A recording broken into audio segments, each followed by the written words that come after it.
Hello. I am continuing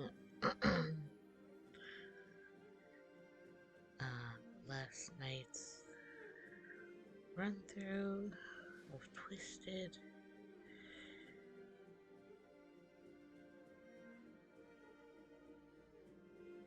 We're just gonna pick up from where we left off. Um,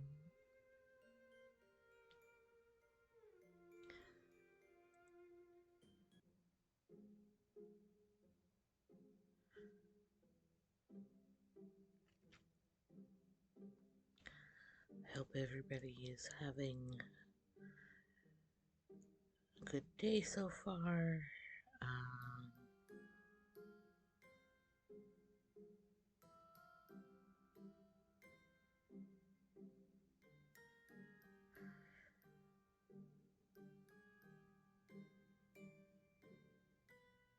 I know I had talked recently on one of the other streams about, my preference of having some kind of dream, even if it's a nightmare, instead of just no dreams. And that's why I ended up getting last night, uh, along with some sleep paralysis, which is a very scary combination. Like, one or the other is pretty scary, and I do tend to get sleep paralysis. I think that's what it's called.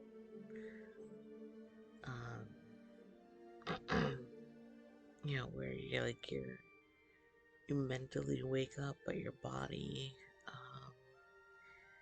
isn't able to move. Um, I've been having that more and more as I've been getting older. I don't really recall having it at all when I was younger. So it was not a great night or morning for me. But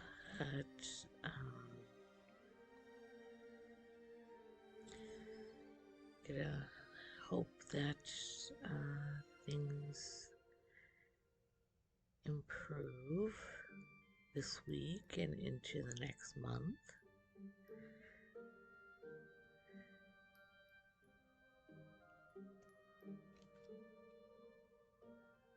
And right now, okay, just checking the time, and I will check the battery power. Let me set this up beforehand. There we go. Okay, now let's continue on from last night.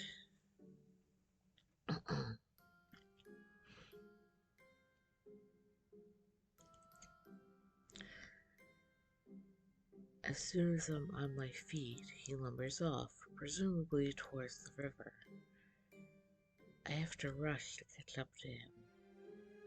He moves so much faster than I do. It takes a little while walking before I hear running water. My legs throb in anticipation at the thought of the cool current pressing against them. The excitement pushes me to move faster until I'm almost running towards the sound. Twist doesn't seem to struggle to keep up with me, his massive size helps his pace.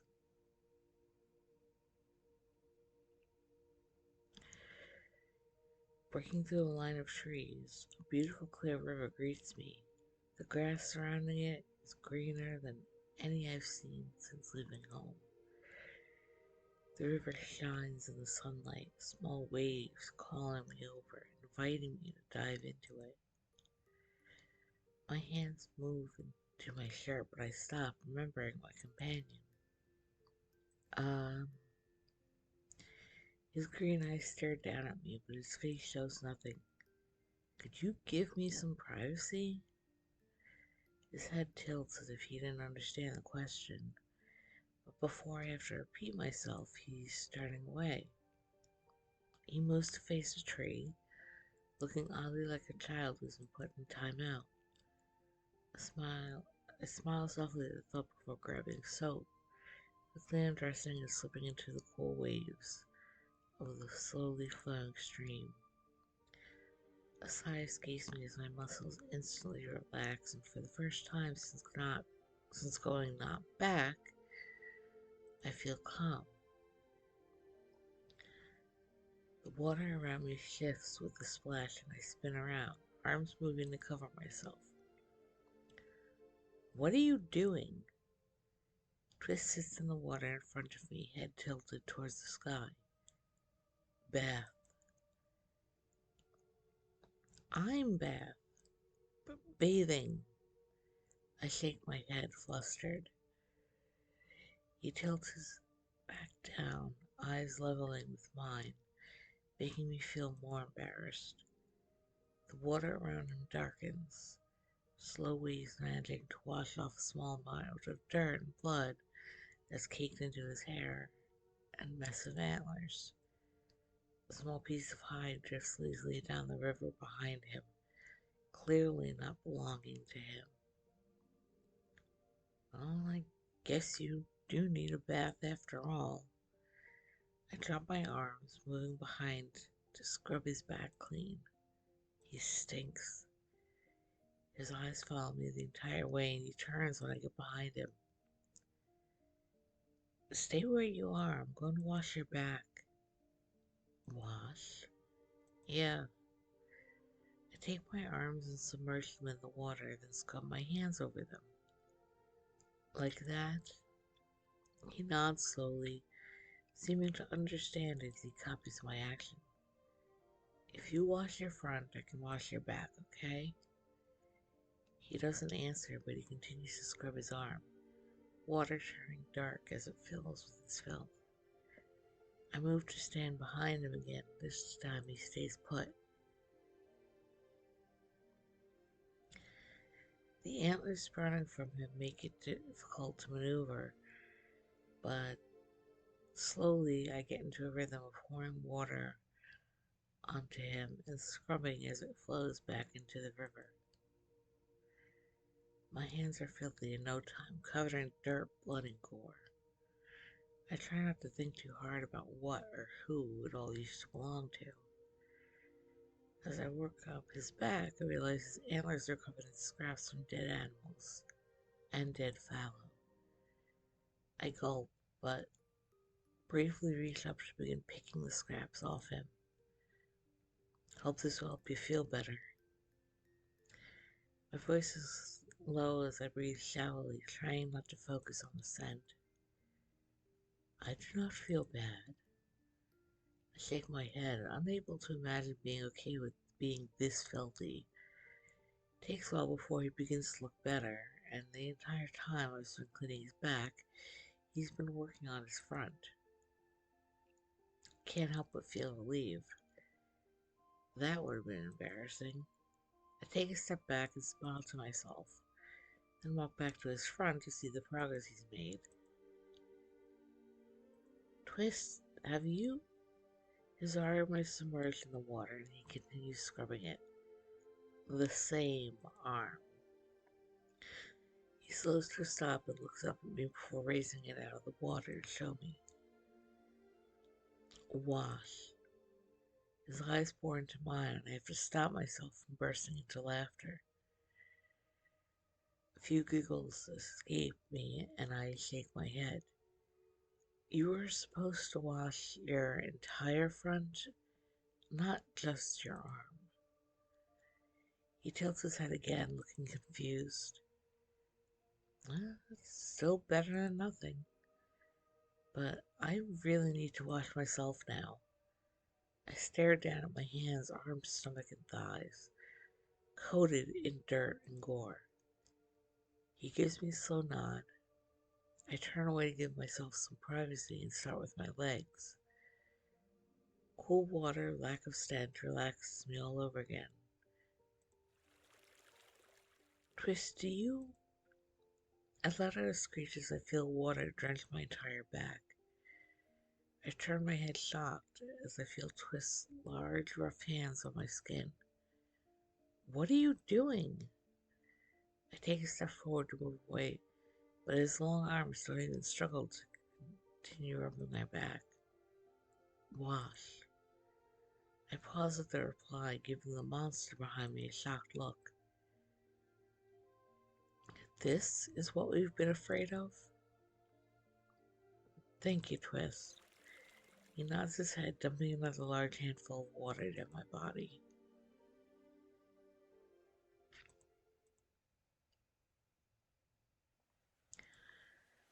Sighing, I pull my clothes back over my head before turning to my companion. Okay, we should keep going. He's staring at the sky, but doesn't move as I speak to him. Twist? His head slowly shifts down to look at me, his eyes looking darker than before. I'm hungry. You should leave. His words catch me off guard and I pause. What?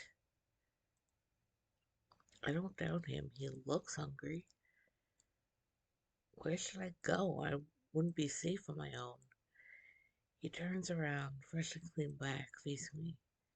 You will not be safe with me either. I swallow, stumbling back a step. If I can eat, we can make it back. Then you will be safe.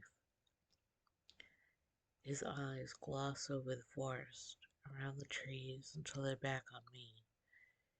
He continues forward, and I follow. After a few moments, his body shudders, and he continues on. I hear him huffing as if walking is taking more effort now than before. Do you only eat other thorned? After asking, I remember he'd eaten a rabbit earlier, but I haven't seen any animals around since the thorn attacked yesterday. His head turns to stare me down, eyes glossed over slightly. Thorn, fellow. He gives what seems to be a shrug. I feel a ball of anxiety build in my chest.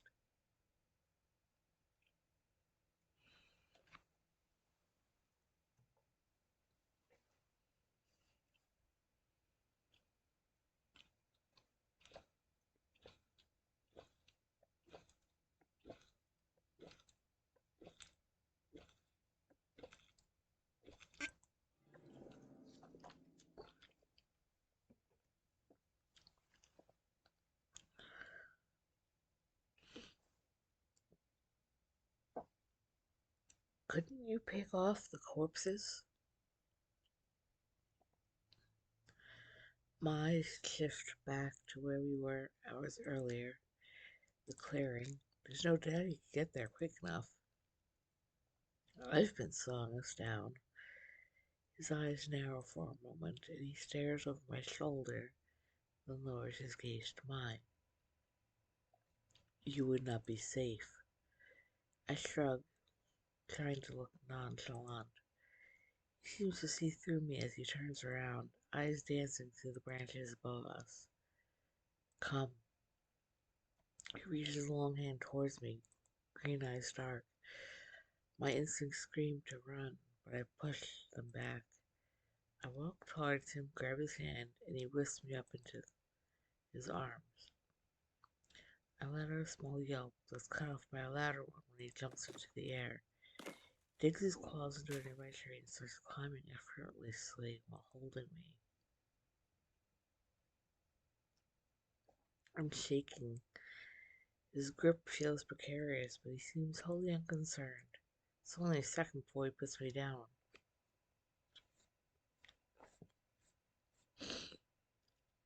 On a thick branch, high off the ground.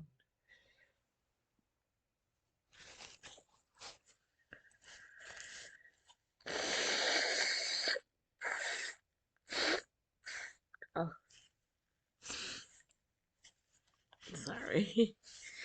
I keep trying to hold in these sniffles. Oh my goodness.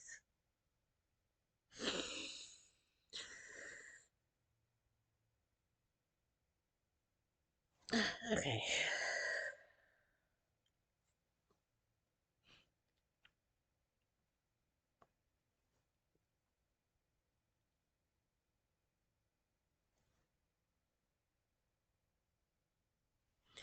It's one of those things, it's like you constantly feel like you need to blow your nose even though there's nothing there.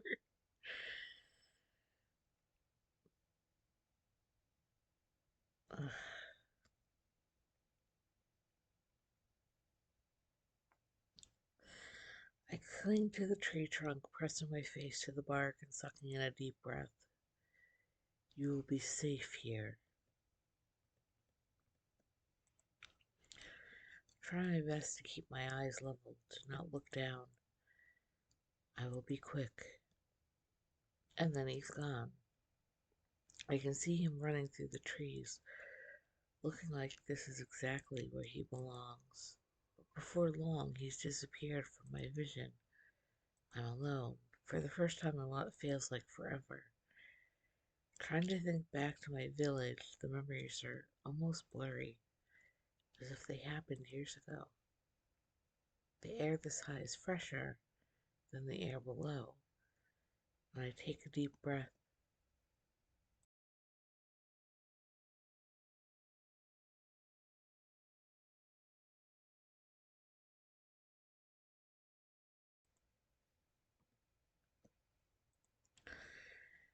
there's no stench of mildew, no stench of death, of decay. It's clean, fresh air. My lungs yell out for more, and I take another breath in, almost peaceful. I forget I am sitting in high in a tree alone, in a forest that's filled with monsters that would like to eat me. Close my eyes, taking the moment of silence, but just as I begin to relax, I hear an odd noise from below me. It takes a moment to build up the courage to look down, hoping more than anything Twist has already returned. He hasn't.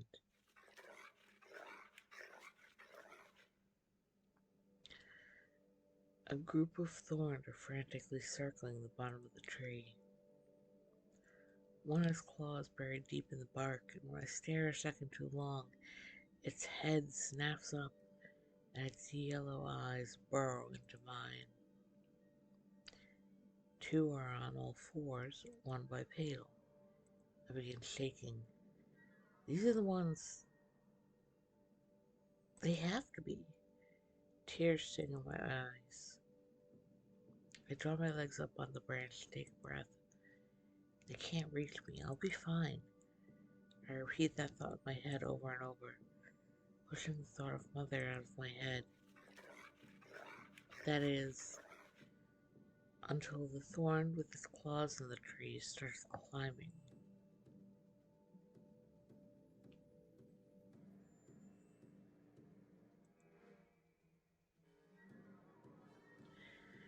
A grin splits its face in half, saliva dripping from the corners of its too wide mouth. It's hard to breathe. Twist left me up here to die. I'm going to die. The other two seem to dance around the tree, staying on the ground and waiting. I watch my death slowly make its way closer, closer, closer. Then there's a horrible crashing sound from below, and a fine tremor runs up the trunk of the tree. My eyes break away from the climbing thorn. I see one of the others lying on the ground in a pool of inky black blood. The third one seems to run off as if it's nowhere in sight.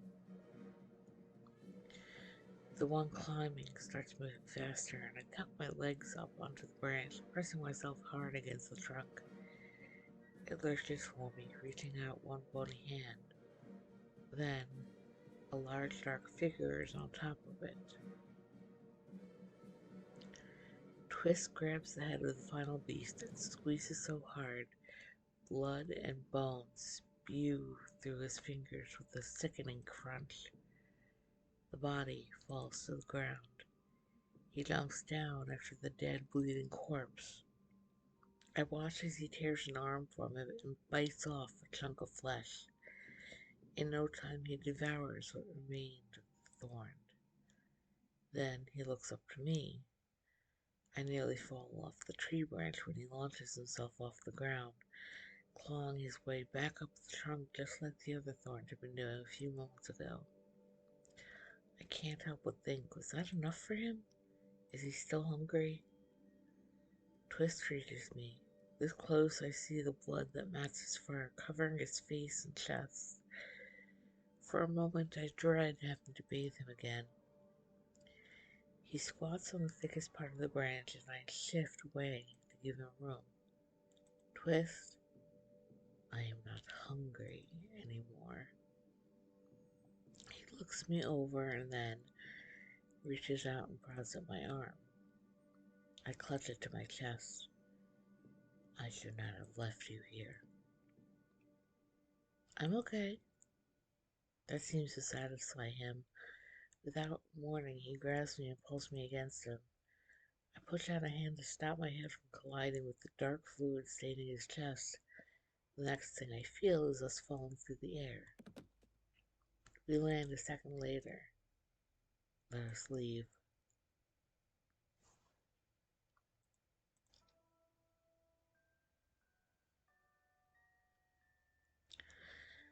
Take a deep breath in. Cold air that fills my nose makes me smile. I'm back, I think to myself as I slowly open my eyes.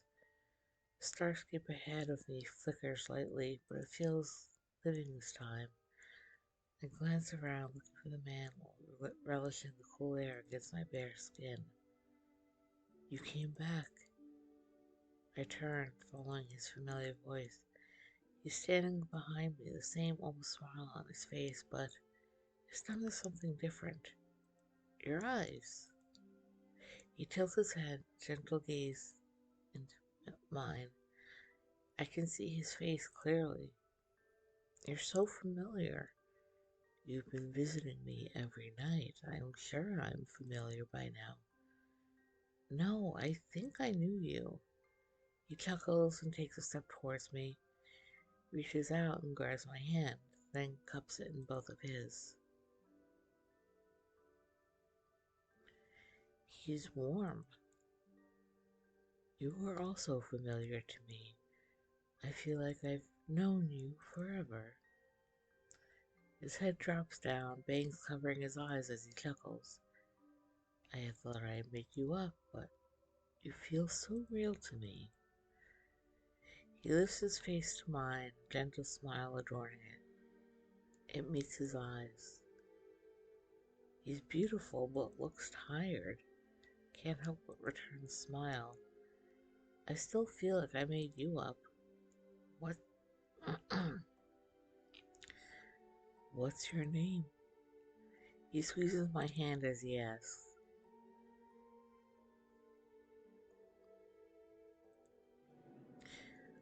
My name is Sage. Sage. Name I've said 100 times. Have you? Feels like it. He moves one of his hands to touch my cheek, his warm palm cupping my cold flesh. This isn't a dream, Sage, I promise. He puts emphasis on my name as if he were enjoying saying it. What is it? He only shakes his head and moves his hand from my face. I miss the warmth as soon as it's gone. I do not know. I found myself here one day, alone, in the dark. And then you showed up, a light here in the cold abyss.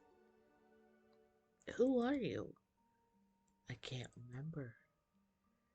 I get flashes of memory, but I can't piece it all together. Part of me feels like you could be my missing link.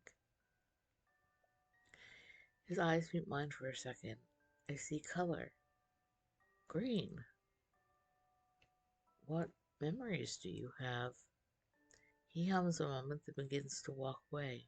and I follow. I remember once I had fallen into some bushes. They hurt, though I don't remember why it hurt. Bushes shouldn't hurt you, right?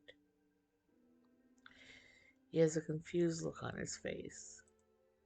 We stop walking when he reaches what looks to be a well, the one from the village. He kneels beside the well, then sits on the ground and pats the place next to him, inviting me. I had a friend, too. They made me gloves after that, so I wouldn't hurt my hands on the bushes anymore. He lifts his hand to his face, and as I take a closer look, I can see he's actually wearing gloves. Was he before? Wait. I pull his hand to me, examining the stitching. They were made to perfectly fit his hands. The stitching, however, was rough, amateurish. Mine. I made these.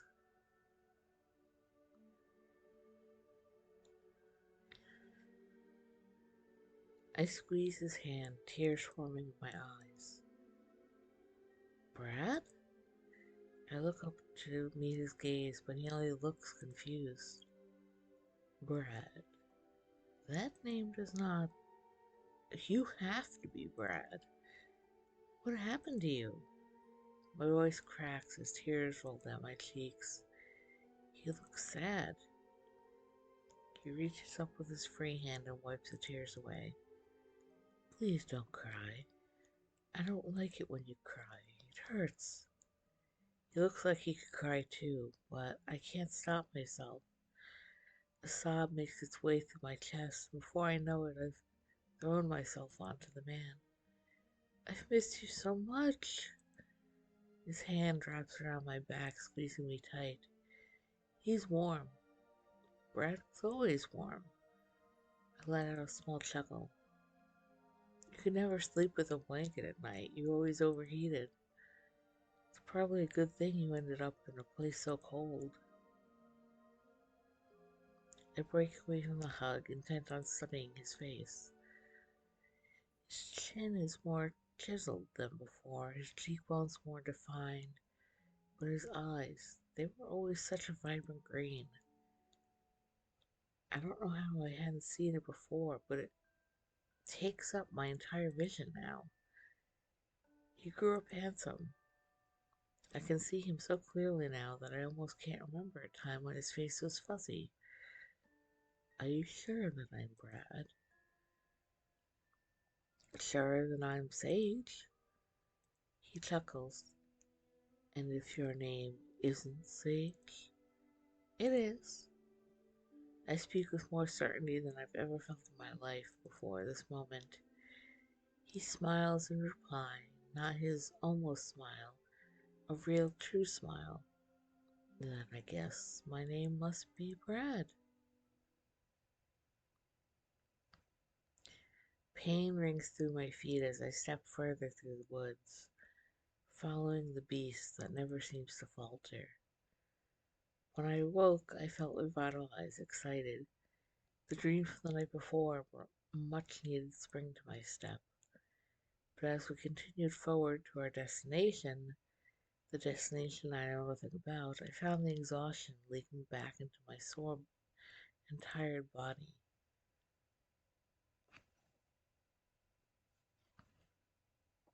I look up at the beast, a deep frown on my face. Does he ever get hurt? Can he get hurt? Even after fighting with the other Thorn, he seems to come out unscathed. For a second, the ache becomes too much and I stumble. I manage to catch myself on a nearby tree. I've got to keep going. It'll be over soon, right? Twist stops and turns, green eyes boring into mine while I catch up. I drop my gaze and stare at the ground. I feel like I need to hide my pain from him. He turns back around and continues to walk forward. I stumble again, my foot catches on a rock, and despite myself, a whimper escapes me. He stops once more, staring at me again. I'm just slowing us down. I need to say something. Twist, I need a break. Break? My feet hurt. He nods slowly as if he'd never thought of that. He probably hadn't. I will carry you. What? We have to keep moving. They will keep coming to eat you. A bead of cold sweat rolls down my back at his words. He's right. Okay. I step toward him, not sure exactly how he's planning on carrying me. He doesn't hesitate, reaching long arms towards me, scooping me up, and helping me onto his back. He's so bony. I'm not sure what I expected. There's a strange dissonance between his sharp limbs and his fur, the long dark hair that dangles near me, and the bones I'm able to rest on, like a strangely fashioned chair. He carries me like I'm a child, arms swaying ever so slightly with each step he takes. If this were anyone else, I might have felt embarrassed. Mm,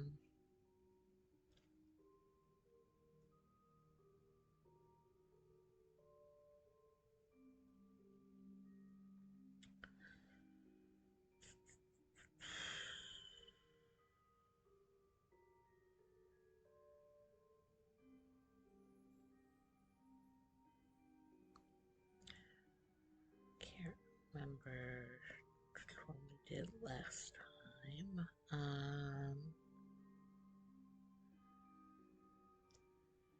Hmm.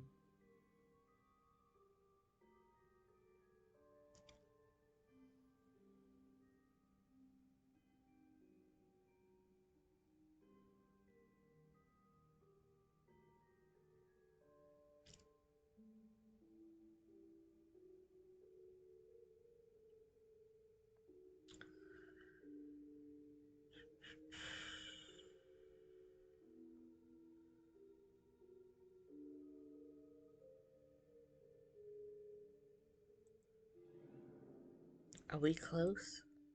Yes. I purse my lips. Every time I ask if we're close, he answers the same way. But it feels like we've made no progress. Does he know what close means? What distance is or time? How much longer will it take us until we're there? He grunts but says nothing. A day? A few. I pout. That isn't close. What is close? Takes everything not to sigh. Like, I don't know, half a day, a few hours? We are not close. Yeah, I gathered that. For a time I get lost in my own thoughts, letting my head rest against his, closing my eyes. Something about this beast is oddly comforting. I feel so relaxed, yet just a few moons ago I was terrified of what lurked beyond the wall. I guess I still am, but not of him. I feel us moving downhill, and when I study our surroundings again, I see we're moving into a cave. Is this your home? No, it will get us there sooner. Oh, alright. The air around us cools as we descend. Almost feels fresh compared to the decay filled world above. I can walk now. I almost feel excited at the thought of cool stone on the soles of my feet. He shifts and lets me down so abruptly it feels like I've been dropped.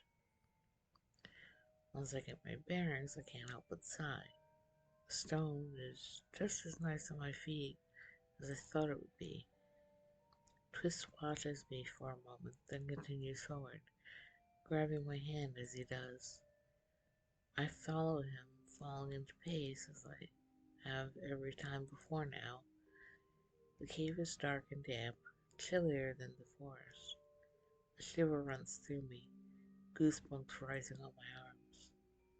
My nose graciously welcomes the musty smell. breeze runs through the tunnel, coming from the direction we're heading in.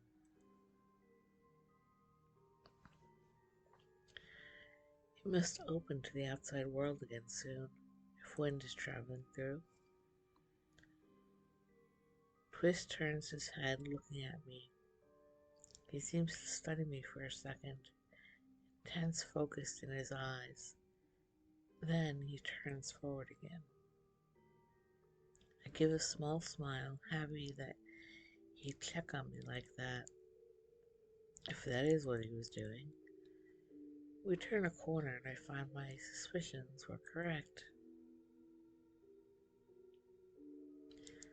The tunnel opens into a large cavern whose ceiling has caved in, crushing the village that seemed to have been built on the ground.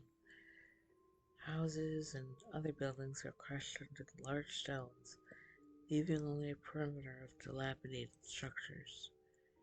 I pause, eyes searching through the area.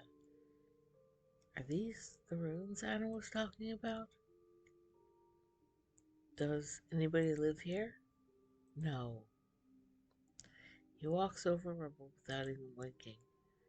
I run my free hand up my arm, realizing more and more that the elders have been lying to us all for a very long time.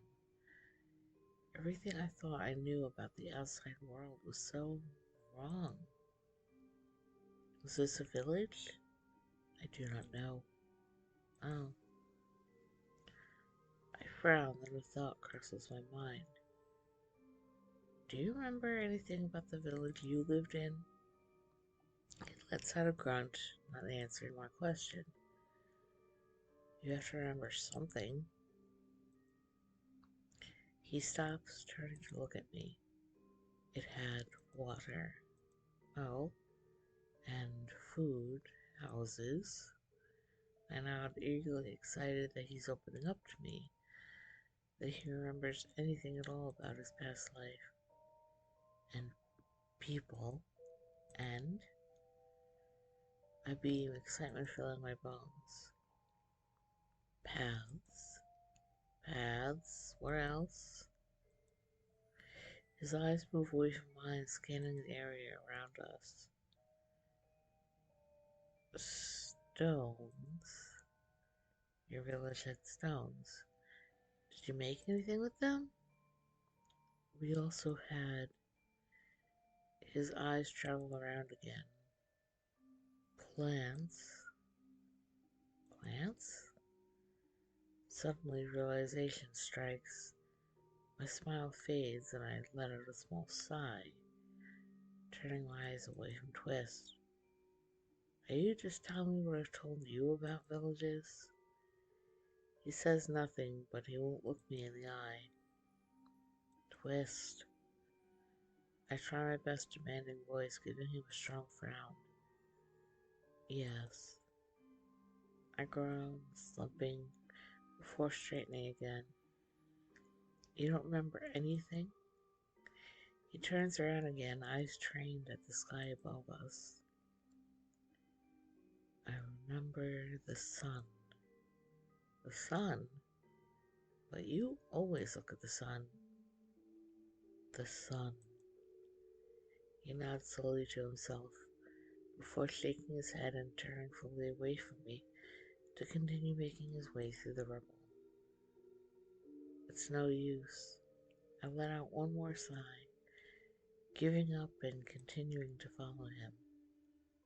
Another breeze blows through the cavern, whistling through the broken pieces of stone buildings.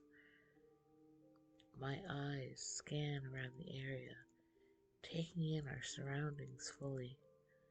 The structures look nothing like the ones in my village. Aside from just looking older, they have features our houses didn't. What's this? I stepped toward a half-crumpled wall.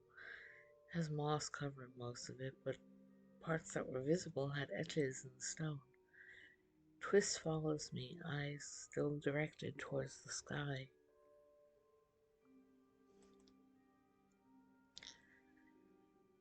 Do you know what these are? I run my fingers along the etchings. They almost look like glyphs we use on our terms back home. No. Do you think it's a language? I don't really expect him to know, but I can't help but speak my curiosities out loud. His eyes glanced over the wall, head tilting. I do not know. I figured. Look familiar, though. Try hard as I can't read them. They're different from the glyphs I'm used to. Twist, do you?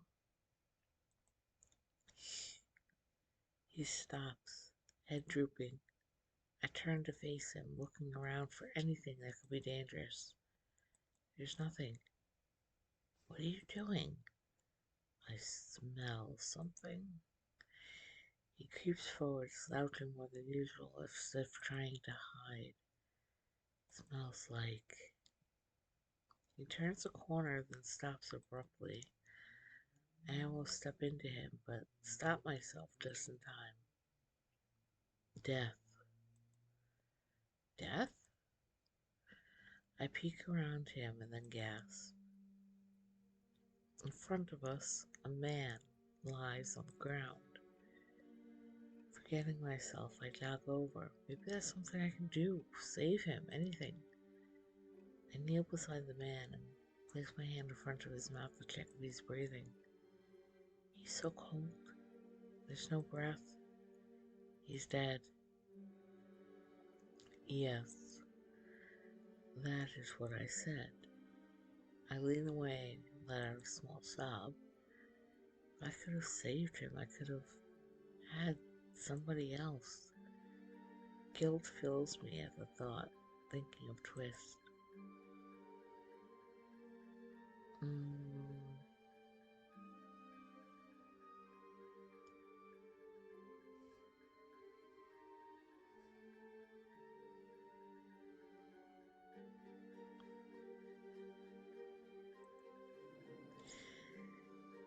He isn't a person.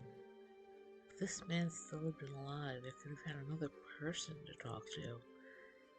Maybe he knew something about what happened to this village, or something about the thorn, or...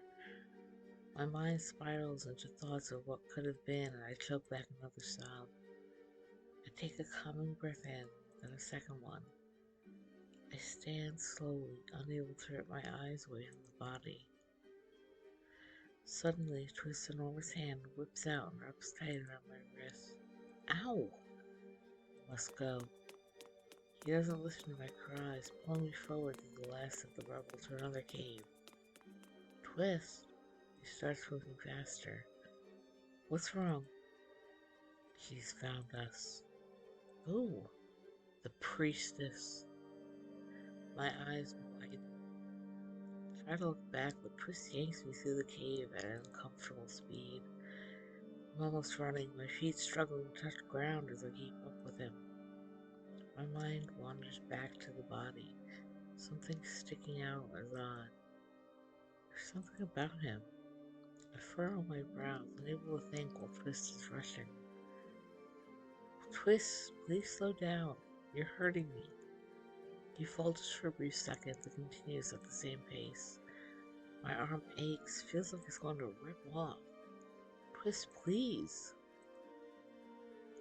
Finally, he listens. He slows, loosening his grip on my arm. Twist, he didn't have any injuries. At least none that I could see. It's not like the thorn leave their victims.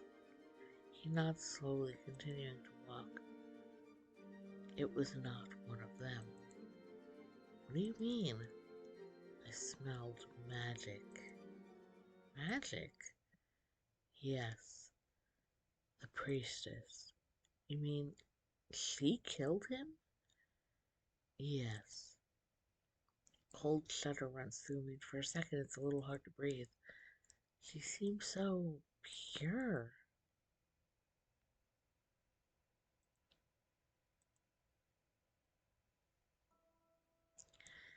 The gentle noises of a flowing river fill the silence as we sit next to each other. Next to him, I'm not so cold anymore. I remember more now. His voice is calm, and I can't help but smile. What do you remember? My mother. He has a gentle smile. How is she? I look up, my eyes gazing across the stars. She's better now. When you first disappeared, she was hysterical. It took a long time for her to start to feel better. I used to visit her, help her with chores. My mom would join us for lunch. We didn't want her to feel lonely. His face is expressionless, and I can't tell what he's thinking. How long have I been gone? Must have been a long time. You look so much older than I remember. Years. He yanks his head between his knees and looks up at me through his shaggy hair. Years. Well, thank you. For what? Taking care of her. Nice to know she's okay. There's a small, almost regretful smile on his face. She's like family to me. We were both sad. I downplay it. I don't want to make him feel worse than he does, but it was awful. Like losing a part of myself. We all felt it. I'm glad we found each other again. His smile, as he reaches out to grab my hand, is nothing less than beautiful. Me too.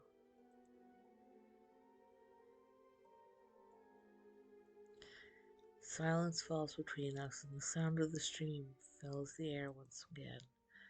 We sit holding hands, staring at the river in front of us. How is your mother? Oh, you remember her too? I frown, looking away. I was hoping you wouldn't have remembered, at least not yet. Only once we started talking about mine. I sigh and drop his hand as I shift position. Well, I'll start at the beginning, I guess. I began explaining to Brad everything that's happened to me since my hand began to itch. He stays quiet through it all, though his face holds a constant look of concern. Then I found her. I don't know why she was out there alone. She was hurt, but she wouldn't talk to me about anything. Then I stop, holding back a sob. He reaches out and squeezes my shoulder. It's okay. You don't have to say it. The scene plays back in my head, tears making their way down my cheeks. There was nothing I could do.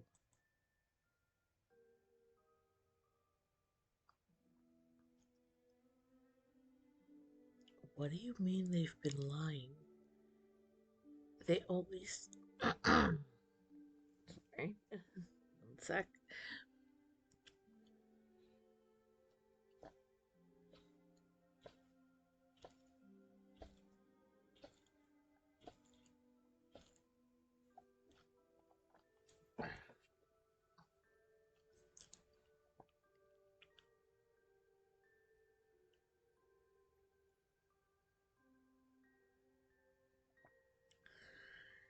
They always...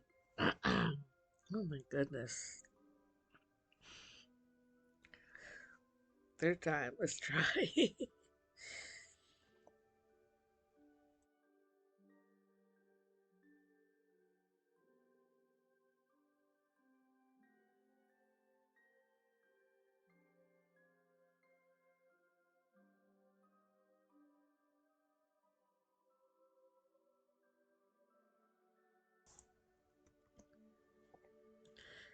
They always told us that the only thing outside of the wall was the monster.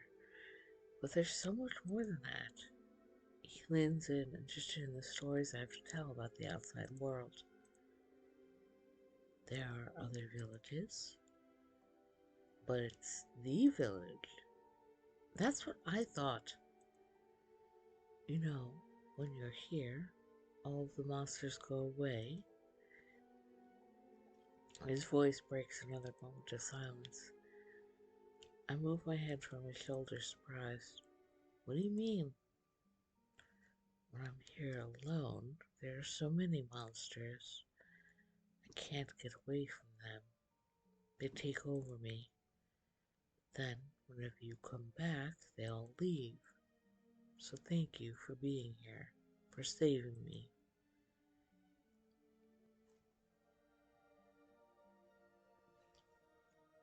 Well, you saved me too, Brad. We smile at each other. I can't hold back a few giggles that escape me. What's so funny? Nothing. Sorry, it's nothing. I'm just happy. He reaches out and grabs my hand again. I'm happy too.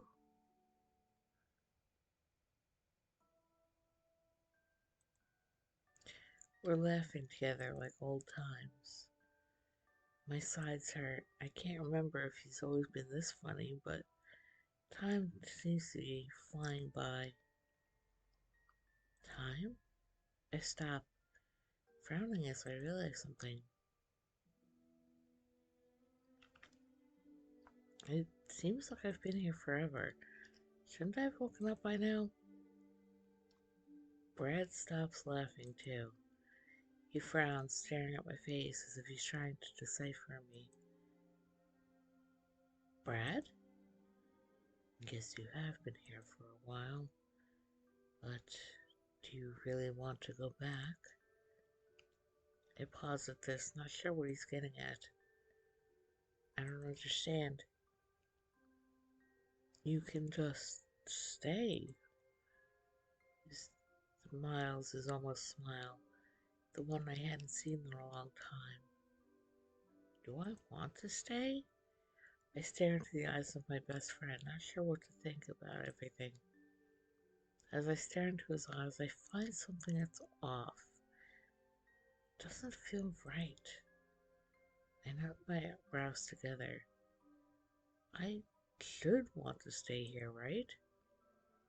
He's my best friend, and there are no monsters here. I look around us at the empty space. This place could be anything we want. Something feels off. I shake my head, unable to figure out what it is that's throwing me off. Why would I want to go back to the outside world? Why wouldn't I want to stay here? Sage? I... No. No, this isn't right. What are you talking about? I need to wake up now. His face falls, and he seems distraught. Sage? No. This is all a dream. All a dream, and I need to wake up and go back to the real world. I can't just stay asleep forever. I'll die. I'll be eaten. Sage, wait. No, this isn't right.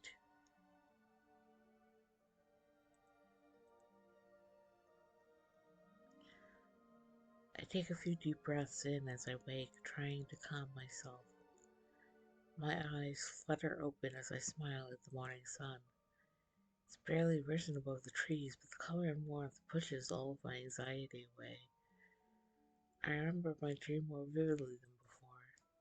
Thankful I woke up finally, that I'm here in this world of heat and color and fear. Sad for a moment as I remember Brad, but only a moment. I would rather live and be stuck with the monsters here than sleep forever and not know what may happen. Next to me, Twist stirs in his sleep. Must be close to waking. Sit up slowly and stretch. My shoulders pop as I do, and I let out a soft sigh. Forest is quiet. Throws me off guard until I remember I hadn't heard any birds since I left the village. I miss the birds. You are awake. I jump back to his voice and turn to face him. His voice is normally deep, but always a little deeper when he first wakes. He stands and I move to follow him. You'll be getting to your home today, right? He lifts his head to stare at the sky, squinting as a beam of sunlight hits his eye. Yes. I let out a small sigh. The thought of having a place to rest and relax brings a smile to my face. Though I haven't thought about what I would do from there. Feels as if I should try and find another place to live, another village. Anna has to have come from somewhere, right? That means there's somewhere for me to go, away from all the horrors of the forest. There's no telling what the future may bring. We need to leave now, or we will not be there soon. Right. I take a deep breath in before taking a step forward. Though the air is still filled with the stench, it's less intrusive to my senses than before. Am I just getting used to it? Twist begins walking, his pace as quick as usual. Hopefully today isn't a long day of travel. My feet, legs, back, everything aches. Though he probably doesn't have an actual bed.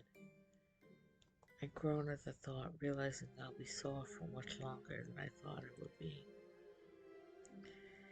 Leaving him to find a new village would probably be for the best. I could live the rest of my life in comfort, though my eyes travel down to my hand. What if I squeeze my eyes shut, hoping to rid myself of the thoughts. Maybe going to a village wouldn't be safe.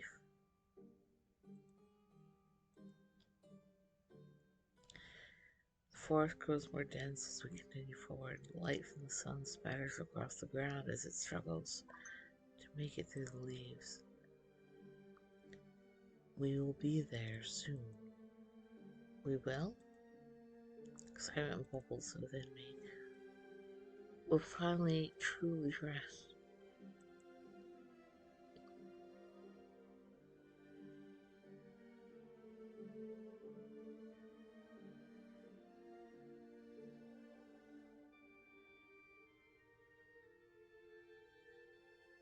Sorry, just checking if that was a work notification or not.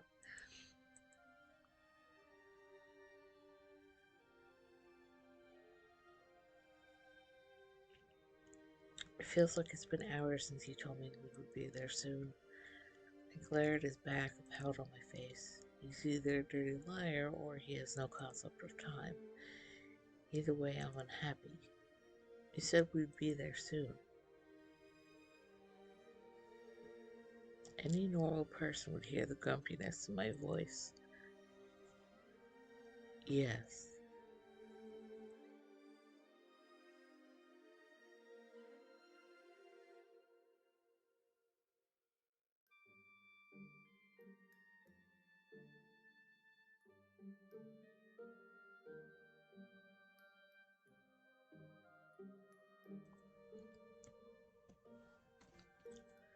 Soon.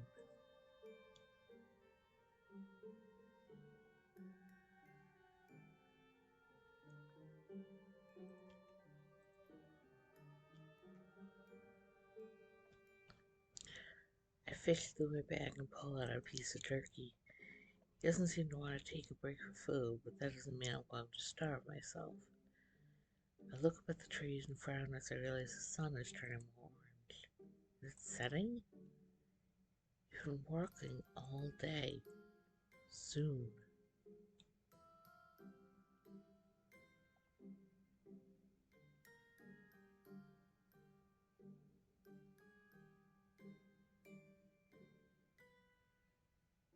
Mm.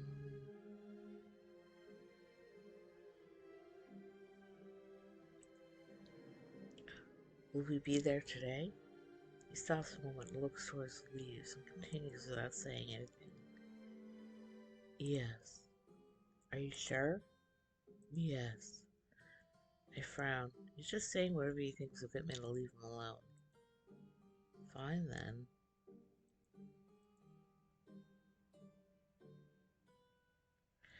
Twist didn't say anything else after that, and I found my own head void of thoughts.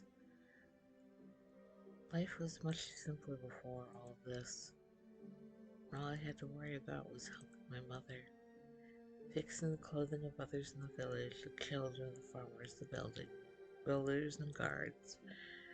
I smile at the memories of everybody else. We're all terrified, but we worked hard to keep each other safe and happy. The elders always. My mind blanks at the elders. I can't keep the frown away. They're lying to everybody. I sigh and look up at the trees, trying to find something else to focus on. In the distance, I hear water flowing. Another bath would be nice. My achy legs scream for water, but I hush them and continue to follow Twist. We are here. My head snaps up to face him, eyes widened. Really? Yes. A large cave entrance sits in front of us, and I feel a chill run down my spine. I stare into the cave, the rocky walls jutting out. It's more cramped than I thought it would be, and it isn't as dark as I thought either. I scan the walls for torches or anything that would light it up, but there's nothing. How can I see so well? There must be some holes in the walls to let in a little bit of light. I sigh, running my hand up my arm as we walk deeper. The further you walk into the cave, the brighter it becomes. My eyes must be adjusting. Scan the walls again, but I can't spot anything that would be letting light in. I don't remember being able to see this well in the dark. I stay close to Twist, unsure of myself. I can see him glance at me every so often out of the corner of my eye. We turn a corner and the tunnel opens to a large cave with a high vaulted ceiling. There's a crack along one wall that lights up the space. The walls are skirted with bones, leaves, scraps of fabric, all sorts of trinkets. I find myself wondering once again how long Twist has been living there. A large pile of all sorts of fabrics and foliage sits in almost the middle of the room, and I assume that's where he sleeps. This is where you live. Sorry, wrong character. This is where you live? Yes. Do you like it here? It is where I live. I know, you just said. I stop and shake my head. He slowly makes himself comfortable on the makeshift bed, and my eyes continue to wander. Ropes draped in odd patterns hang from makeshift hooks that are attached to the walls and ceilings, placements scattered across the room. All sorts of trinkets, charms, and different baubles are either tied to the ropes or shoved through the fibers in an attempt to make them stay. Are these his or from his victims? Are you going to sleep? He lets out a grunt as he settles further into the fabric. Is there anywhere I can sleep? Looking around, the easy answer is no.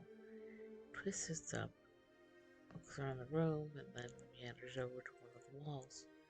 With one motion, he scoops up a large armful of fabrics, then unceremoniously drops them on the ground beside his bed.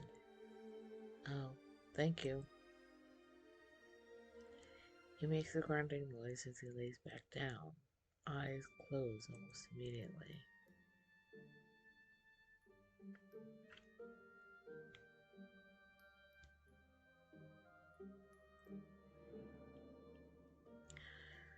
I step over to the pile and start arranging it into my own makeshift bed. After some fumbling and some ties to my foot pulling out a few bones, I'm content with the state of it. I lay down, rest my hand on a pile that's meant to be a pillow, and close my eyes. The trickling sound from earlier still reaches my ears in the silent cave, creating an almost peaceful environment. I try to clear my head, though it's difficult.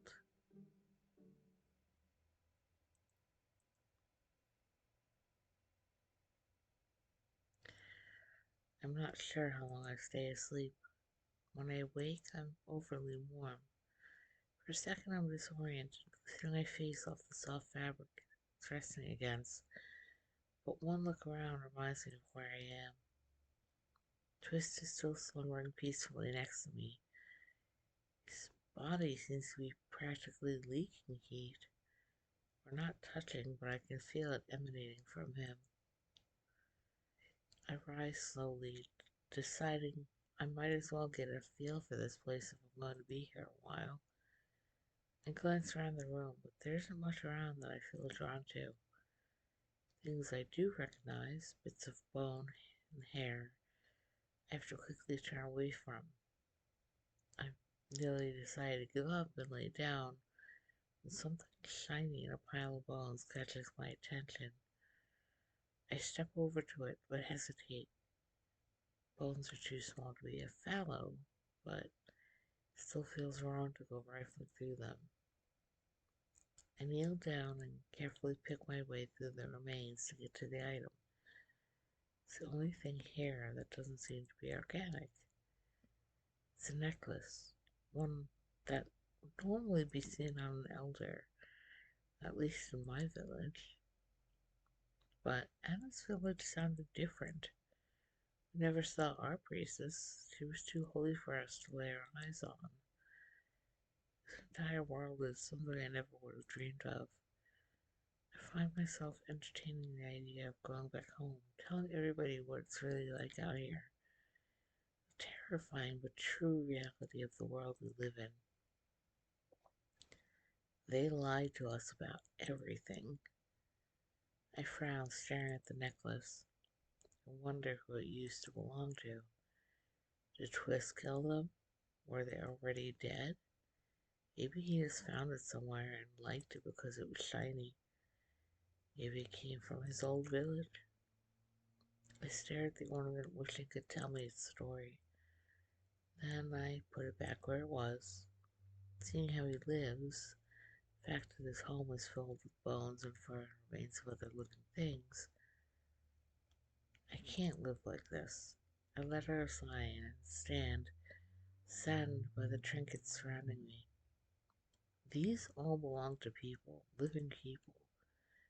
Did he kill all of them? I scan the room, my eyes landing on the sleeping beast.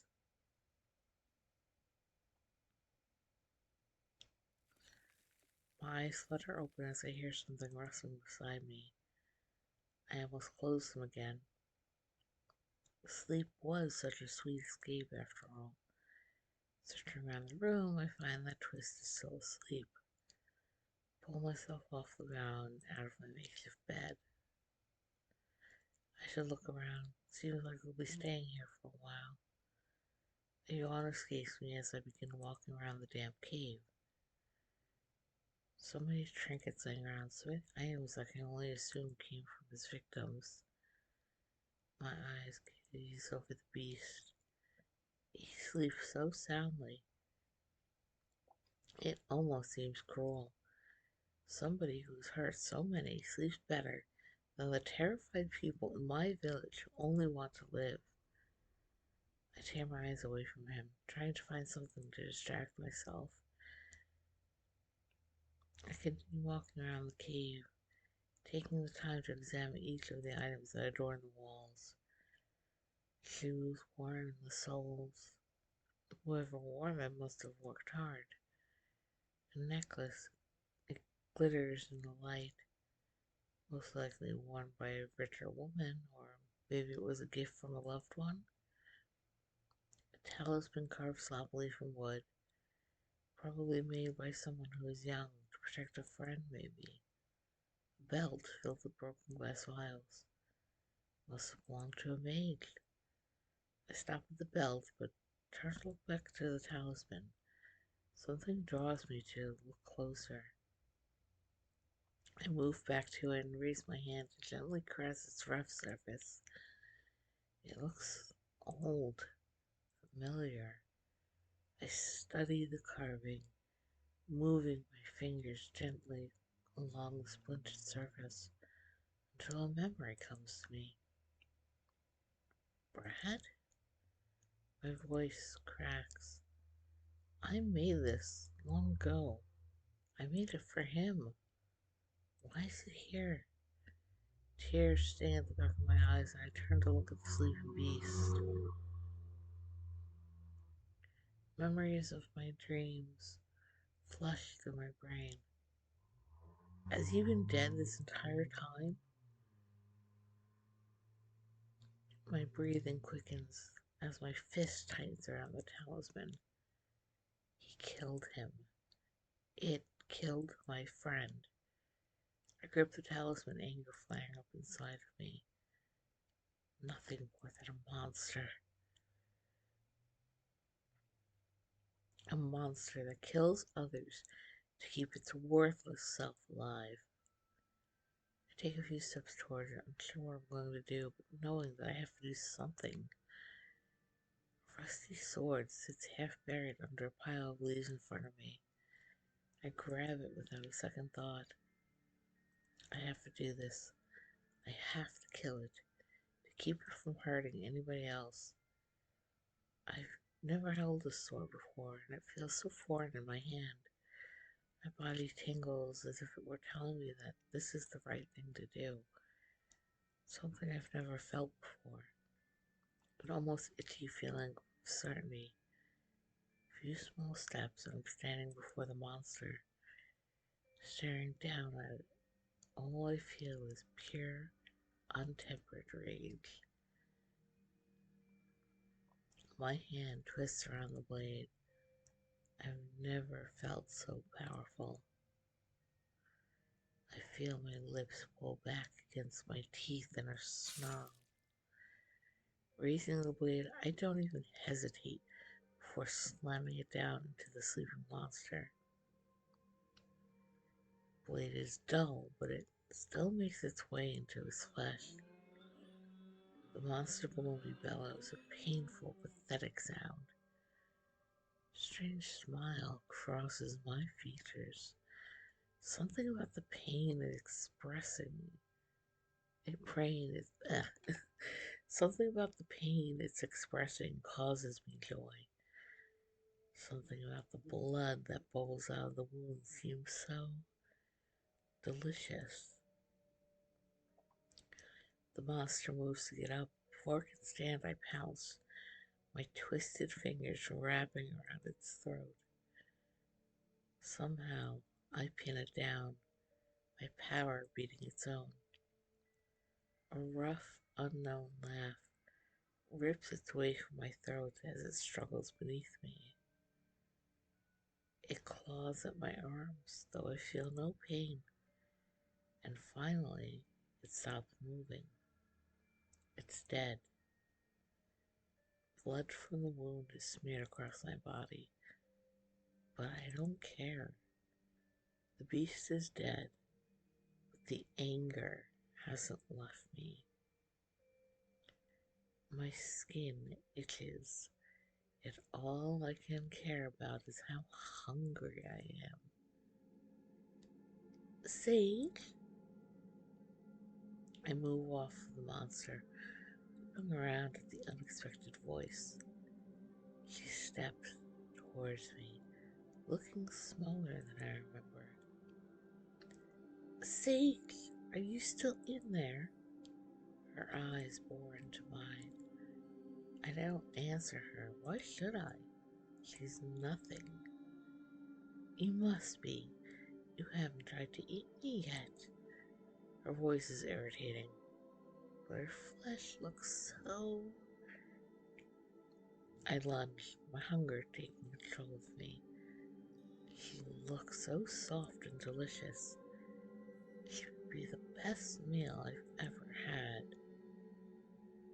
But she jumps away from me quicker than I expected her to be. I snarl at her. Doesn't she realize how delicious she looks? I jump again, but miss. My feet get tangled in something and I trip, rolling towards the wall. Irritating. I reach down, trip the thing off me, my long fingers twisting around the material. I'm sorry I couldn't help you, Sage. Her voice is annoying, so calm. A wind kicks up in the cave, trinkets on the walls moving violently. I get my legs free and jump up to lunge at the soft woman again. She's holding her staff and it's glowing. The wind whips around her, fills the cave with more of her scent. I run toward her again, determined to have her for my next meal. I am so hungry. The light from her staff launches towards me, but the only thing I can see is her, until the light explodes, blinding me. Pain fills me, head to toe. Burns.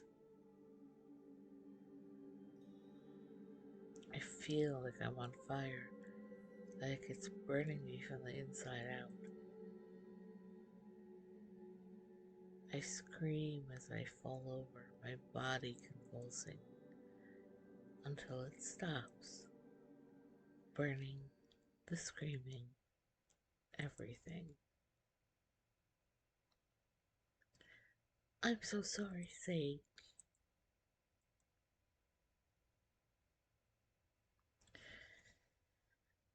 And there we have another ending.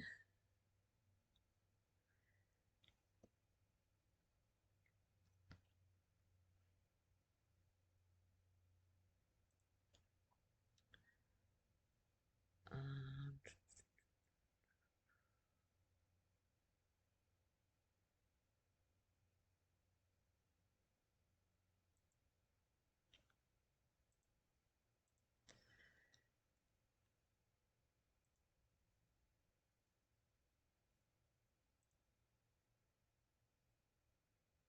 so we've gotten, of the recent playthroughs, ending 11, 7, and now 4.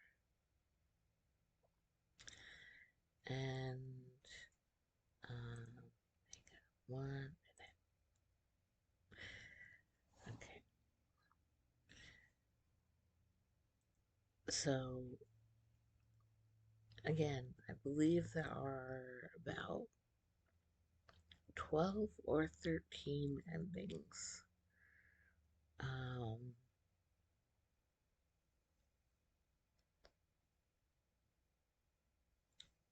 and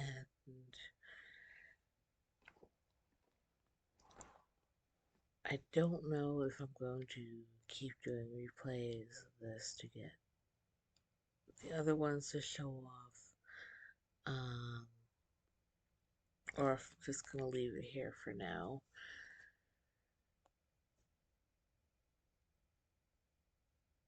So, you can see there's a couple of different varieties of endings. Ones where you get more involved with Twist, ones where you get more involved with Anna.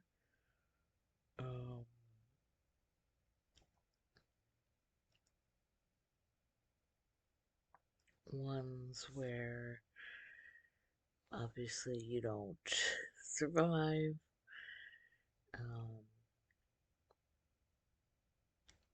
So there's like, a nice little mix of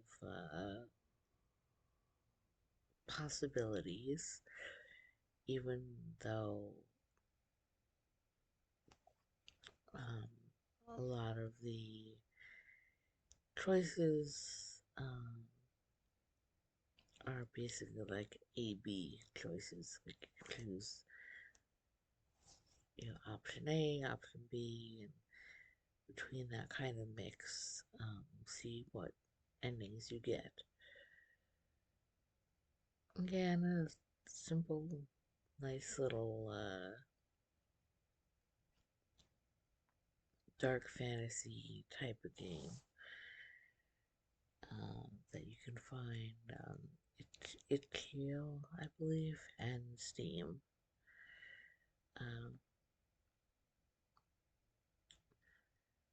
So, yep. I just wanted to finish up getting a little ending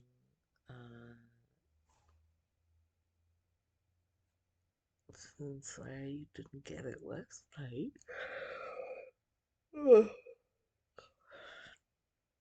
Um, I'm considering if I should um, start something else now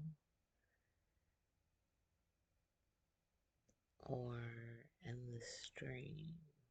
Let me see.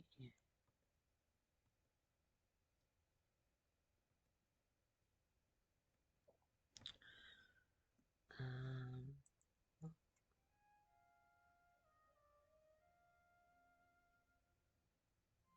I'll just have the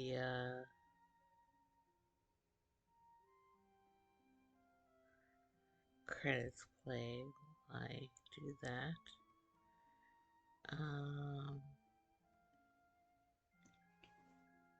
Let me look at my list here.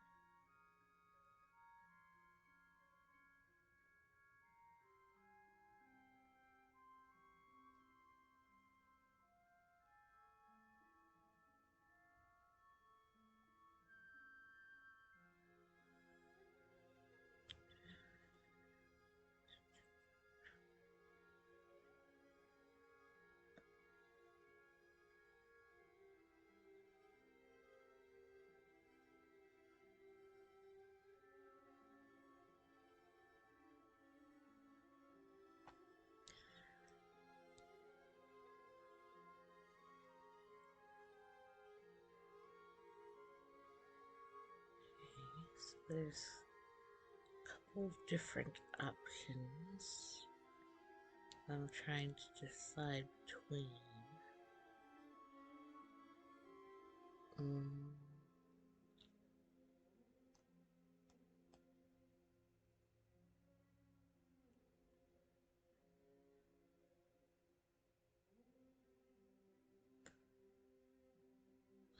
it'll probably be easier for me to think it over for a couple of days.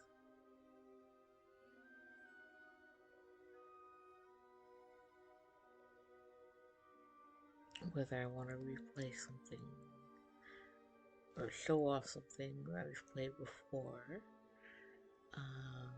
or jump into something completely brand new.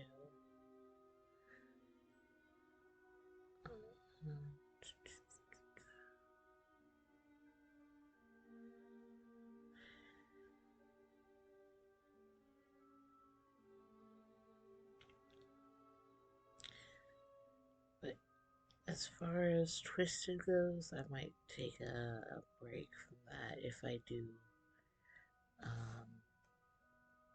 want to try and show off any more endings. It might not be for a little while. I kind of want to mix it up. Um,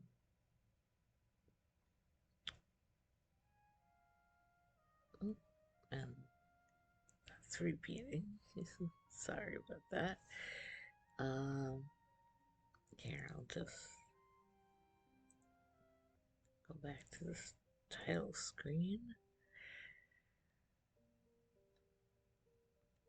So if you are a fan of dark fantasy, this is, you know, the name of the game, and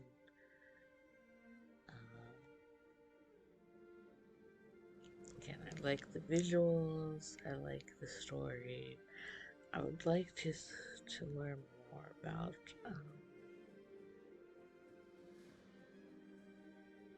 some of the world building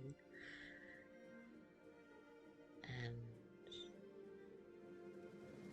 like the inspiration behind it.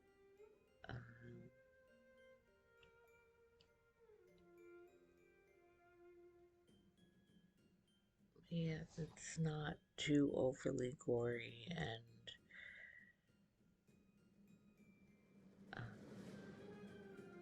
I think for those who can handle that kind of thing and to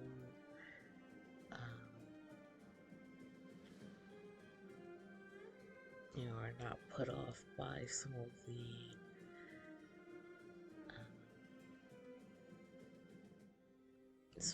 endings that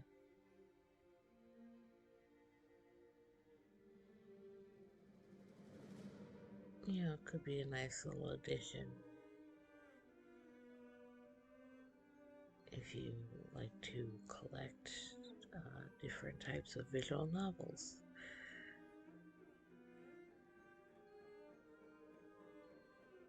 I still don't know what the exact age rating is on it. Just because of certain scenes in it,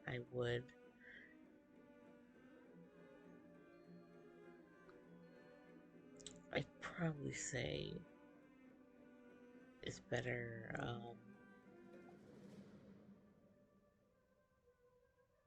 recommended for like 18 and over.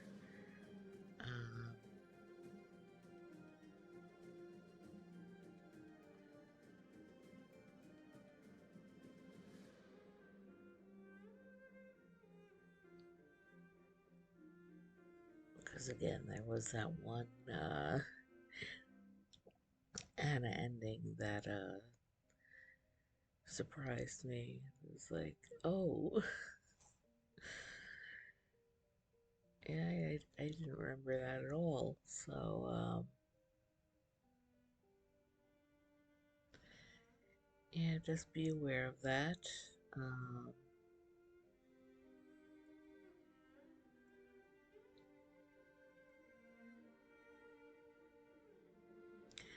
I am also curious because, like I was saying, it makes me want to learn more about the world building, and I don't recall it being spoken of in the story, but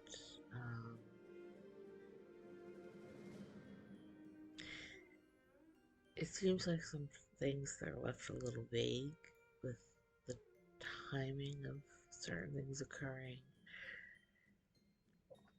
And that could also be like because of the whole thing with like, the elders lying and not being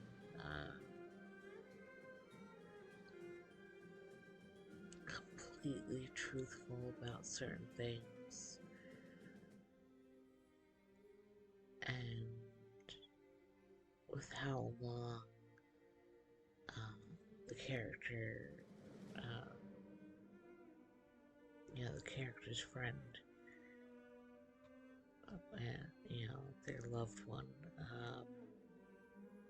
has been missing, where he's the alpha. It, like with this, it seems to indicate that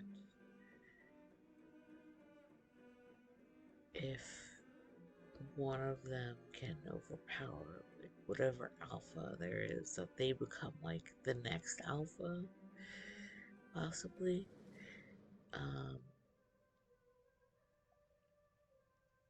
Because if the elders were telling the story about the monster while those characters were still young, then it was before Brad became the alpha. So either there's a main alpha that the title and like attributes pass on to when they're slain by whatever other thorned, attacks them and is able to win, or there could be maybe multiple alphas and they're just kind of in different areas. Like that would be something I'm interested in finding out more. because it, again, like with the different villages, that would imply that there's um, either the villages are very tucked together and just somehow isolated enough that despite being close by, they are unfamiliar with each other, um, or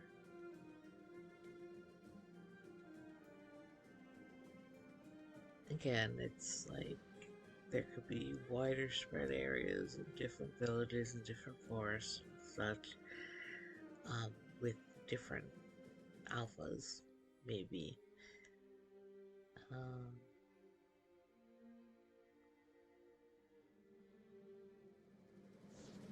yeah, I don't know, but it'd be interesting to see some more background lore.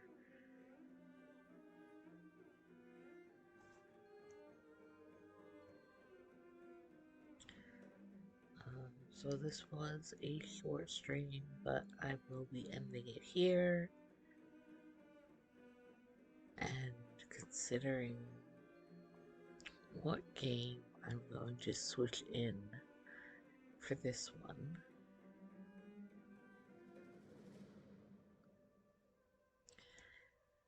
and I hope if you do try out this game that you enjoy it, and I also hope that you have a good day. I will see you next time.